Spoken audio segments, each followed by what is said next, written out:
வெற்றி கை வந்திடவே விதையாக விழுவதெது? வில்லின் உடலெனவே இசை நலமாய் எழுவதெது? நெற்றி கண்முளைத்தால் உள்ளம் தான் விழிக்கும். நெல்லை ஜெயம் தா என்றால் உலகமே செழிக்கும். பவமாக நீட்டு வயதோடு வாராது, பண்பாக ஆண்டு பழக்கத்தில் சேராது.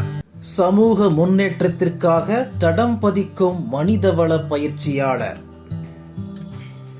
இல்லற வாழ்வு துறந்து சமூக சேவையை தேர்ந்தெடுத்த வள்ளல் கவி முருகபாரதி தனது எழுத்து பேச்சால் பலரையும் செதுக்கி வரும் அர்ப்பணிப்பு.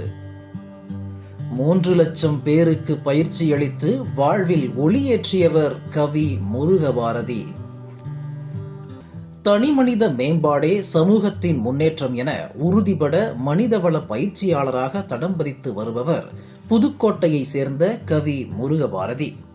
எழுத்து பேச்சால் பலரை செதுக்கி வரும் இவரது அர்ப்பணிப்பு வாழ்வு வியப்புக்குரியது. இளமையிலேயே இல்லற வாழ்வை தவிர்த்து சமூக சேவையை குறிக்கோளாக கொண்டவர். தனது பயணம் குறித்து அவர் கூறியதாவது: பெற்றோர் கண்ணன், விஜயலட்சுமி இருவரும் ஓய்வு பெற்ற ஆசிரியர்கள். எனது வாழ்வில் பெரும்பங்கு அம்மாவுக்கு உண்டு. பண்பு, நிதானம் உள்ளிட்ட முக்கிய குணங்கள் அவரிடமிருந்து பெற்றதால் இனிஷியலில் அவர் பெயரையும் சேர்த்துக் கொண்டேன். சிறு வயதில் அப்துல் ரஹீம் எழுதிய கோடீஸ்வர கொடைவள்ளல் புத்தகத்தை அப்பா வாசிக்க கொடுத்தார். உலகின் பணக்காரர்களுள் ஒருவரான ஆண்ட்ரூ கார்னெகி எனும் தொழிலதிபர் 40 வயதில் தனது 95% சொத்துக்களை அறக்கட்டளைக்கு வழங்கினார். அதன் மூலம் அவரது பெயரில் உலகம் முழுவதும் 3200 நூலகங்கள் திறக்கப்பட்டு இயங்கி வருகின்றன. அதன் தாக்கம் எனக்குள் ஏற்பட்டது. சமூக சேவை செய்ய குடும்பம் ஒரு தடையாக இருக்கக்கூடாது என்பதற்காக திருமணம் வேண்டாம் என 22 வயதிலேயே முடிவெடுத்தேன். இப்போது வயது 45. படிப்பதில் ஆர்வம் அதிகம். IAS கனவும் இருந்தது. பிகாம் கல்லூரியில் பயின்றேன். வீட்டில் வசதி இல்லாததால் எதிலெல்லாம் விருப்பம் இருந்ததோ அதை படிப்பாக மாற்றினேன். MCom, MA, MSc, MBA உள்ளிட்ட 8 பட்ட மேற்படிப்புகளை தொலைதூர கல்வியில் பயின்றேன். 9 வயதில் இருந்தே பட்டிமன்றம், மேடைகளில் பேசுவது உள்ளிட்டவற்றில் ஈடுபட்டேன். 2004 புதுக்கோட்டையை சேர்ந்த மனிதவள பயிற்சியாளர் கிருஷ்ண வரதராஜன் ஒரு நிகழ்ச்சியில் மாணவர்களுக்கு ஊக்கமூட்டும் வகையில் பேச அழைத்தார். அப்போது அவர்களிடத்தில் ஏற்படும் மாற்றங்களை கண்கூடாக பார்க்க முடிந்தது. சார் சொன்னாங்கல்ல, அந்த ஊர்ல ஸ்கூல் இருக்கு, இந்த ஊர்ல ஸ்கூல் இருக்கு, எல்லா ஸ்கூல்லயும் இருக்கு, எல்லாம் இருக்கலாங்க. எனக்கு முதல்ல என்னுடைய பெருமை, என் ஊரின் பெருமை, என் பகுதியின் பெருமை, என்னுடைய பரம்பரையின் பெருமை, என் அப்பா அம்மாவின் பெருமை, என்னுடைய ஆசிரியர்களின் பெருமை, என்னுடைய பள்ளியின் பெருமை, என்னுடைய ஊரின் பெருமை, என்னுடைய நாட்டின் பெருமை தெரியவில்லை என்பதனால்தான் நியாயமா நாம் அடைந்திருக்க வேண்டிய உயரத்தை விட ரொம்ப குறைவாகவே அடைந்து கொண்டிருக்கிறோம். உலகத்திலேயே வேற எங்கேயுமே இல்லாத இந்த ஒரு பிரச்சனை இந்தியர்களுக்கு, குறிப்பாக தமிழர்களுக்கு இருக்கு. நமக்கு முதல்ல நம்ம பெருமை தெரியும். நம்ம பெருமை தெரிஞ்சிருச்சுன்னா இங்க எல்லாத்தையும் சாதிச்சிடலாம். அதை உணர்ந்து என்னுடைய துறை இதுதான் என தீர்மானித்தேன். பிகாம் முடித்ததும் ஜூனியர் சேம்பர் இன்டர்நேஷனல் என்ற அமைப்பில் மனிதவள பயிற்சிக்கான சான்றிதழ் பெற்றேன். தற்போது 22 ஆண்டுகளாக முழுநேர மனிதவள பயிற்சியாளராக இருக்கிறேன். இலவசமாக கிடைப்பதால் அறிவுரைகளுக்கு மதிப்பில்லை. சரியான நேரத்தில் அறிவுரை கிடைக்காமல் பலர் கஷ்டப்படுகின்றனர். அறிவுரையை சுவாரஸ்யமாக கூற வேண்டும். உதாரணமாக, காலதாமதமாக வந்தால் விளைவுகள் என்ன என்பதை மட்டும் கூறி முடிவை அவர்களே எடுப்பதற்கான உத்வேகத்தை கொடுப்பேன். அதுவே என் பாணி.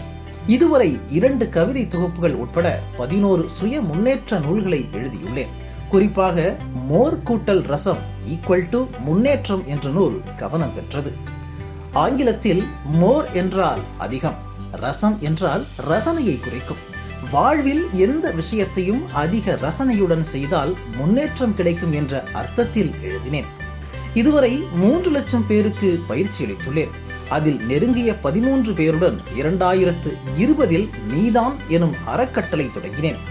ஈட்டும் வருமானத்தை சமூக சேவைக்கு பயன்படுத்தி விடுவேன். அறக்கட்டளை மூலம் 3 மாணவர்கள் மேற்படிப்பு பயில்கின்றனர். அடுத்தவர்களுக்கு உதவும் மனம், நாட்டுப்பற்று, மொழிப்பற்று உள்ளிட்டவை அப்பாவிடமிருந்து வந்தது. அவர் பாரதியாரின் வித்தன்.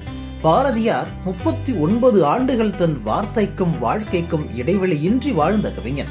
உள்ளத்தில் உண்மை ஒளி உண்டாயின் வாக்கினிலே ஒளி உண்டாம் என்றார். அதன்படி வாழ்வில் எதை பின்பற்றுகிறேனோ அதையே பிறருக்கு போதிக்கிறேன். 2008 கவிராசன் இலக்கிய கழகம் என ஆரம்பித்து 18 ஆண்டுகளாக பாரதியின் பிறந்த நாளை இலக்கிய விழாவாக கொண்டாடுகிறோம். நேரம் பொன் போன்றது என்பர், எனக்கு உயிர் போன்றது. பலர் நேரத்தை மேலாண்மை செய்ய முயல்வதால் மன அழுத்தத்துடன் காணப்படுகின்றனர்.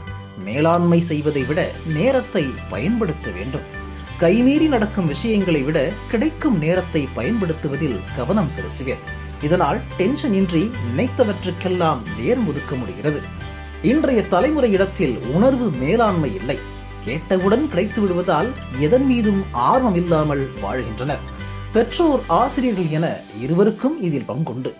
பாடம் நடத்துவதை விட கற்றுக்கொள்வதற்கான பசியை ஆசிரியர்கள் தூண்ட வேண்டும். பெற்றோர் அறிவுரையை வெறும் வார்த்தைகளால் கூறாமல் அவர்களுக்கு ஒரு முன்னுதாரணமாக இருந்து உத்வேகத்தை கொடுத்தால் தானாகவே பின்பற்றுவர். வாழ்வில் எது நடந்தாலும் அதனால் என்ன, அடுத்தது என்ன என்ற மந்திரத்தை பின்பற்றினால் எவ்வித சிக்கல்களையும் கடந்து விடலாம். இவ்வாறு பகிர்ந்தார். இவரை வாழ்த்த 8056522115 ஹலோ சொல்லலாம்.